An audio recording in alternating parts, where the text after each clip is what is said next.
Okay, Mr. Tankersley.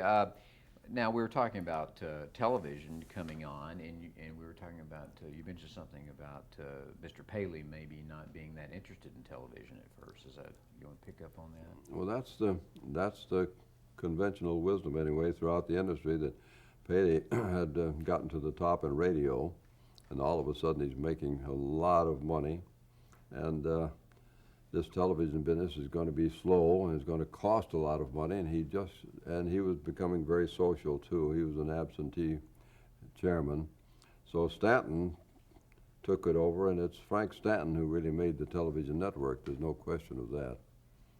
The relationship between Mr. Paley and Frank Stanton was an interesting one. Uh, Never close personally. Nobody at CBS ever got to go to his home other than one or two, Ed Murrow and one or two others. My boss, Joe Ream, did. But Stanton, You mean to Paley's home? to Paley's home at Kelowna, where I live too, out of Manhasset. But Paley came along all right, but he wasn't that enthused. So, but Stanton knew what the future was, and he began to build it. And in 1950, I think we only had one television show, Ed Wynn, done in Studio A, and then others came along slowly. And by 1955, all of those shows that had been stolen were now, except Edgar Bergen, were all in television. And that's when I decided I should go too. I was sitting alone back there So how long were you manager of program operations? until 1955, from 1951 or late 1950 until summer of 1955.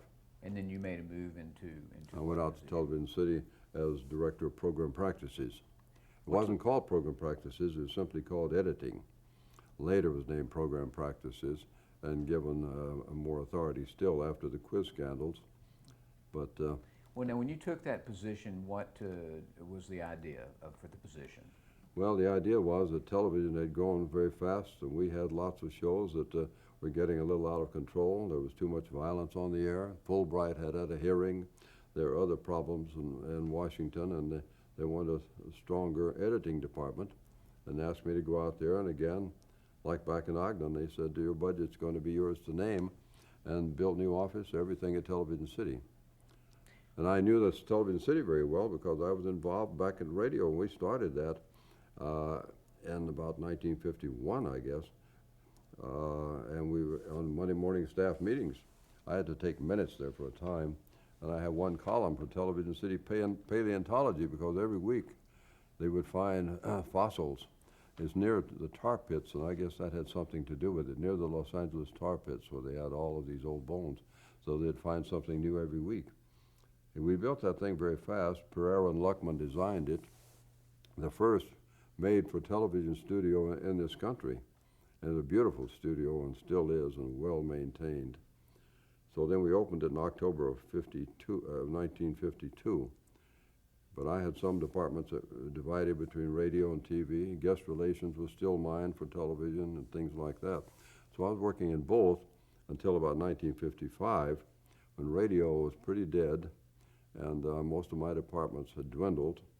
I found myself walking down Hollywood Boulevard one afternoon with nothing to do. Another evening, I walked down on stage for Edgar Bergen and Charlie McCarthy. Whether it was their show or whether they were guesting on the Bing Crosby show, I'm not sure. But they had broken, everybody gone out to eat. And I saw Charlie McCarthy, this little sassy Irishman, lying in a case over there, just a bundle of wood. And it was kind of shocking. And I thought later on that was a metaphor for radio. And I said, I got to get out of this thing. So how did you wind up with the job you got? I mean, why you? Because I was a utility player, I guess, and because I had set standards in everything I did for taste. When I put a station on, like in Great Falls, Mutual Network had some few shows that, in my view, exploited human weaknesses. I wouldn't take those shows. I didn't take a Dr. Anthony or a Dr. Alexander or several others. I wouldn't take a wrestling show and set high standards. Same was true with Ogden. They have written to me, some of those management people, saying, we're doing our best to keep up the standards you set for us. And I guess I was sort of known or by enough people that they said that he's the guy to do it. Was it strictly for television at first, or did you also It's strictly include some television. radio? Still had a radio person, but it was strictly for television that I took. When you came on and set up that office, was there some overriding philosophy to guide you what you wanted to do? It's an innate desire, I guess, to do things that are tasteful and the highest possible standard, and without any formulation of philosophy in my own mind. It was just a natural thing for me to do, I think. And I guess I was rather known too, but by some, I don't know. Mainly it was to make whatever came out of that tube on a CBS station be something you'd be proud of, always.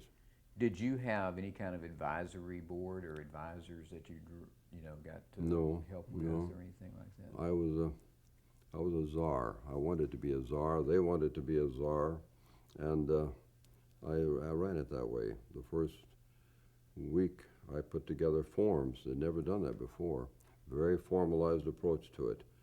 If you have an idea for a script, an outline, you submit it, and you get a certain color form saying this is acceptable based upon the treatment.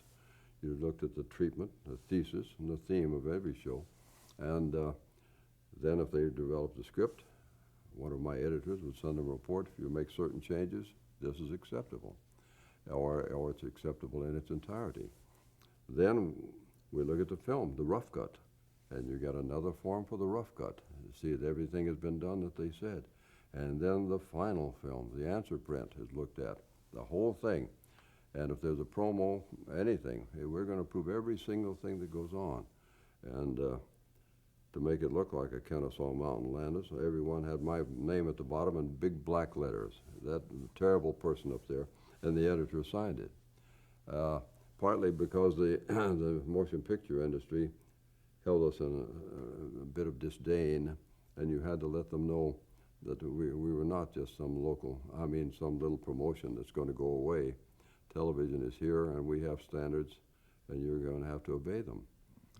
And some of the studios balked at times, and some of the stars did, but we didn't lose a single battle in 25 years after that, I think. At least all the years I was there after that, we were in first place. And we were known as the Tiffany Network. We're known as the network of high standards and taste. When Howard Megan, a very colorful man, was sent to the coast to head up our whole operation, 6'6", a big Irishman, and you could talk about him for days. He went to Mr. Gilmore, the owner of Hollywood Farmers Market, and tried to persuade him to sell us the land for this. And Howard said, one of the things I used was Mr. Gilmore's legacy.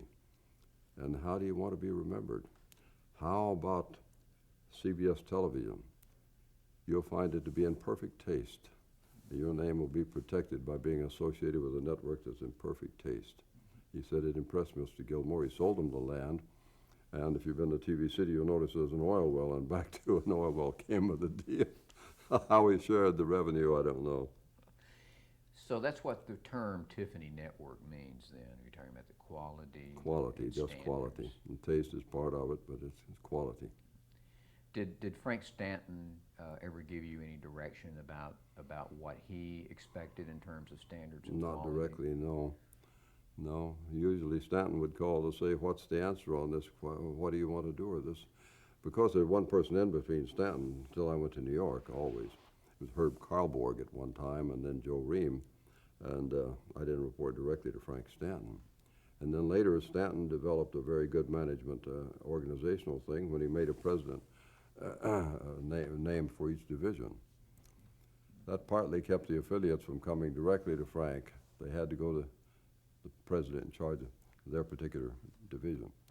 And I told him later when I took over the Council of Better Business Bureaus in Washington, I set up something like that too, so that the locals were not driving us crazy, because we have a national constituency too, so I divided those.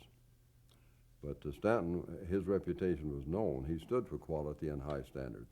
The reputation was fine, was a fine help to us. Did you ever hear from Bill Paley on these things? Oh, these very matters? seldom, only in meetings. The first meeting I had with a staff meeting of producers and writers and program people at Television City. I guess just producers, no writers. And he wanted to know what problems we were having. And I knew that Paley didn't like problems. He didn't like controversy. He had Ed Murrow to step back. And he said, well, tell me the most recent problem. I said, I think it's with Route 66. Sometimes they're on the road, they're crusaders, they're out there, you know, chasing all the bad people. Sometimes in a town, every element of authority is shown to be rotten, and they present a few problems. And this one was a controversial thing, some thing that the writer thought up, dealing with race problems and harkening back to the Civil War. And I said the format just didn't really accommodate this. He said, how do you handle it? I said, well, I'll tell you, Mr. Paley, the writer and I had lunch at the Brown Derby. I just returned from Tahiti, and he had just come back from Scandinavia. He didn't like to go to Scandinavia, but his wife insisted. He wanted to go to the South Pacific, and she didn't let him. And when I told him that we had a beautiful Polynesian girl coming to visit us, and I agreed to introduce them, I said, the problem just went away. And that was that. I was not about to tell him about the rigors of bargaining and fighting and all of that. That happened to be true, though, of course. Well, talking about the rigors of bargaining and all this sort of thing, you've explained very well about the fact that your folks would look at every script and you go through the whole process at each Sure. way. Did you actually also, you and your people, attend like the table readings or the actual rehearsals or any of the filming? Only if it happened to be a tape show in our own studios or live show, they might. Otherwise, no. Mm-hmm. Did you ever attend those? I don't think so. No, I didn't attend anything I could avoid. I kept the door closed, and they thought they were getting to, you know, the Dalai Lama when they got there. They would have asked my editors, well, where do we go to appeal? And the editors say, what do I tell them? Did you tell them there is no appeal? Let them find their own avenues of appeal. So there was no appeal? Not really. Well, Ha- they tried at times, sure, but they didn't get any place, never once. Were there instances where your input or your reaction, your suggestion were ignored by the? Oh, sure, plenty of them. Tell us about some of them. I don't know. That's a daily occurrence. If somebody ignores something, then they get their film cut. So. Okay. But it's all done, and still as part of the creative process. It might be done in rough cut or something. Right. And sure, but it's all part of the creative thing. And if you have good relations with them, especially the editors, well, those things are all worked out. But sure, there are a lot of people. There are a lot of battles on the shows like Playhouse 90 and shows like that dealt in serious drama. And we would give those people more leeway, too, if it's meaningful drama. Some of the rules would be played down, and we wouldn't apply them if it's really serious, meaningful drama. Otherwise, they do. So let's say if something was a comedy, you would have, say, different standards for that than you would, let's say, a serious drama. Yeah, I think so, yeah. You Or give some leeway for serious drama. If somebody's doing a classic, you're certainly going to give room for that. For example, a movie like Elmer Gantry. It was presented to one of the other networks. They turned it down. I looked at it and said, we can edit this. There are a few lines in there, that's all. They're just some words. They can be taken out. This is a classic. We didn't get one complaint, not one. Now, during the 1950s, when this period, really the late 1950s, early 60s, I want to go over some issues, some sort of material type issues, and see how you would handle those. For example, let me just give you a quick first example: the issue of pregnancy. How would pregnancy be handled? It would be handled more carefully than now, and you wouldn't show a scene of childbirth. Yeah, it would be more of a concern than now. Certainly, you wouldn't have one pictured on the cover of Vanity Fair, that's not what it was. How would pregnancy be referred to in a television program? What Well, would I be think generally acceptable? would say someone's going to have a baby or so on. Pregnant was a word that didn't pop up very often, no. Mhm. What about personal hygiene, for example? Was that an area that was? We didn't allow personal hygiene commercials in those days at all. And we didn't allow, on the news especially, Preparation H became the one product that was always used as an example. Uh, and certainly on the evening news, where some of the products would be applicable to older people, and manufacturers would like to be on that show, we still didn't allow it. Once an advertiser wanted to present a laxative, and not in too bad taste, tied up with a $5 million order. In those days, considered a lot of money. And our president of the network wanted to accept it, and I said, no, we can't do it. Not on Walter Cronkite News are they going to be listening to this product. It's a laxative, and we just have to hold the line there. He didn't speak to me for 2 days, but It was very much a question of taste. right, absolutely. And what about civil rights and race relations during this period? Well, we're very careful about civil rights, and we had some very fine shows, on the Playhouse 90 especially, and we were concerned always about civil rights. We were active practitioners of affirmative action. We had a Southern affiliate once say that we think you're deliberately putting black people in these shows. And we said, yes, we are. That's the way it is. We've had some interesting stories dealing with civil rights. Chronologically, this is out of order, but in New York once, because I kept figures on everything, on every act of violence, minorities portrayed, whether cigarettes smoked or liquor drunk, how lawyers were treated or doctors were treated, everything. I was the only network that did it, and it used to come in very handy in Washington in hearings. But in a meeting once with AFTRA, they had a committee of people who wanted to talk to us about how many people we were hiring, and they said they'd gone over our reports. And a few instances, maybe several, we were putting down people who weren't truly Hispanic or truly black or truly this or minority, truly Asian. And I said, well, it may happen on some occasion. I know once they put an Italian name for Hispanic, but rarely happens. And she said, well, this lady actor, a soap opera actress, was on the panel representing AFTRA, said, you even put Raquel Welch down as Hispanic. I said, that's right. That's right, we did. She's of Mexican descent. She said, do you mean that beautiful girl is a Mexican? I said, do you want to think about what you just said? And she blushed and said, well, I guess we all have our hang-ups. The black representative fell over laughing. Well, you make reference to things coming in handy for committee hearings, things like that. Was there always a strong awareness of what Washington was, of Washington, D.C., watching what was on the networks? Oh, we're all aware, sure. Was that a strong consideration? Yeah, especially on violence, because there were a number of hearings on that subject. We didn't holler First Amendment. We went down and testified, and sometimes straightened things up. Senator Dodd, the older Senator Dodd, chaired a committee. But Senator Dodd, he has read memoranda of mine in hearings. It was always in our favor because it's someplace where I told someone like Route 66 that you're no peripatetic Playhouse 90. You can't be the same, and those would be read.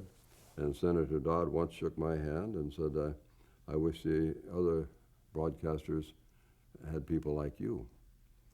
And I said, we don't object to hearings too much, and maybe if you keep our feet to the fire, you help me do my job, so I don't object myself. We didn't waive First Amendment at all. We were licensed broadcasters, and Frank Stanton was well known to be a strong advocate on behalf of the First Amendment. Absolutely. Did that ever have a conflict with, you know, that philosophy with his adherence to the First Amendment? Well, the First Amendment says government shall pass no law. We weren't the government. We were responsible for what went on our network, and we could tell them no, and that would be it. Mm-hmm. You know, there's no conflict there. And there's no conflict in philosophy even. I feel the same way about First Amendment. A humorous example is when we had an NAFTA strike, and I was doing the news in New York, and Jack Snyder, our group president, called down to the editor a couple of times and said, "These news about the strike, and boy, I tell you, you seem to be sympathizing with the union." And that night in a staff meeting, all the executives had been working and breaking the strike in this meeting, and Snyder, sitting up the head of the table, said, "I think those stories of ours, boy, are not very fair." I said, "Jack, I'll tell you, we've been getting your calls down there, and frankly, I think you're impinging on our journalistic prerogatives." Well, the president of the news division, Dick Salat, fell over laughing. The censors thing. Did you do talking about that strike? I'm going to also break away a little bit here too, talking about the strike. And did you do on the air work during the strike? In other words, did you appear before camera? Yeah. Mm-hmm. Oh, and what show was it? Oh, mainly news. Mainly news. Yeah. Yeah, the entertainment shows usually I was technical director. Which was it? The evening news, the network news? Oh, different news. Network news on weekends, and early morning news on WCBS radio. I had to stay in town in a hotel, but it's always radio, no TV. All radio. All radio. Mm-hmm. I want to go back again to unless I did some voiceover stuff. I may have done that. I remember being asked to do a Saturday morning kids strip, doing some voiceovers. And I remember calling Fred Silverman, who was in charge of daytime at that time. And I was there at 8 o'clock, or even before that, and reading these things. So I picked up the phone and called Fred and woke him up. I said, "If I can get up at 5 or 6 o'clock down here and come read these things, I think you ought to be watching." Touche. Let me back up a minute here and ask you about a couple of more issues and how television would handle those during this period of time, and I'm talking about the 1950s, Yeah. which was like religion. How would religion? What were the rules for dealing with religion? Let's say. Well, in what way do you mean? Would there be any red flags with respect to religion? We didn't have any religious shows on. Sunday morning we had some. Well, but I mean how they were handled in plots, let's say, in comedies or sitcoms or serious dramas. I instructed our editors, we respect all religions. I mean all. And that means that, like Perry Mason, where a man was killed by being hit by a statue of Buddha. I said, no. Talked to the producer, said, how about substituting a statue of Christ? You want to go ahead and hit him with that? I see what you mean, he said. That's a general rule. Mm-hmm. We respected them all. So anything that appeared in the script that seemed to be disrespectful to any religion was off limits. Oh yeah, we had shows quite often. One was a rawhide show. Charles Marcus Warren had produced it for a while, but then they had a different producer, and they wrote a story that a mythical thing that would have been offensive to Jewish people, and they said we're not going to do it. And had quite a row, but I didn't allow it. They had to work over Thanksgiving rewriting a new story, and the man who did most of the work privately called me on the phone and said, thank heavens you did it, even though I had to work that hard. And then I learned later that the actor chosen to play the lead, I've forgotten his name now, but he had told him he wouldn't play the lead either, so, you know, but there's quite a few of those would come along, sure, where the ministry would be portrayed in a bad light. And once on Dick Van Dyke, they had portrayed a priest, and he was a little too brash and flippant, and I've forgotten what all, but he wasn't respected very much, and we were pretty strict about that. So the editor told me about it, and I called Monsignor Devlin, who represented the Catholic Church to the motion picture industry, and asked him if he would send someone down to look at this. He sent a young priest who shortly had been in Ireland before, and he was very conservative, and he thought it was terrible. So we told them they had to reshoot that scene, and Carl Reiner called, and Carl's such a nice man, such a talented person. He called over and said, "Bill, you're the most civilized man I know, but you're driving me to the movies." Well, actually, we rarely had a problem with Dick Van Dyke, rarely. It was a wholesome show and perfect. And that was a fine line thing, frankly. It really, today we wouldn't think of criticizing that particular scene. But we did have many complaints from the so-called Bible Belt. Many complaints. You had to be aware of those things. Using the Lord's name in vain and all those things. Everything that's done casually today was a red flag to many of them. And we had many Southern affiliates who were very concerned. What about references to drug abuse? Would that be something that would not be allowed? We certainly were very concerned about drug abuse and drug jokes. And many instances of that. In 1969, Richard Nixon decided that he would have a White House conference on drug abuse and invited Hollywood producers and representatives of the three networks, the two program chiefs at the other networks, and me. I wasn't the program chief, but I represented CBS. And we spent 9 hours in the White House. Jack Webb was there too, and Nixon had the Attorney General Mitchell, had Jeb Magruder, Ehrlichman, and they spent the whole day talking about drugs. They had the head of the Bureau of Alcohol, Tobacco, and Firearms, and they had a presentation. They brought in a mafiosi type fellow from New York, hiding behind a sheet. We see his silhouette, telling about the payoffs to police, and a man with a guttural voice, and it was quite impressive, I must say. And he had a number of things to say about drugs. Mr. Driscoll asked him at one point, "How did you stop your nephew from taking heroin?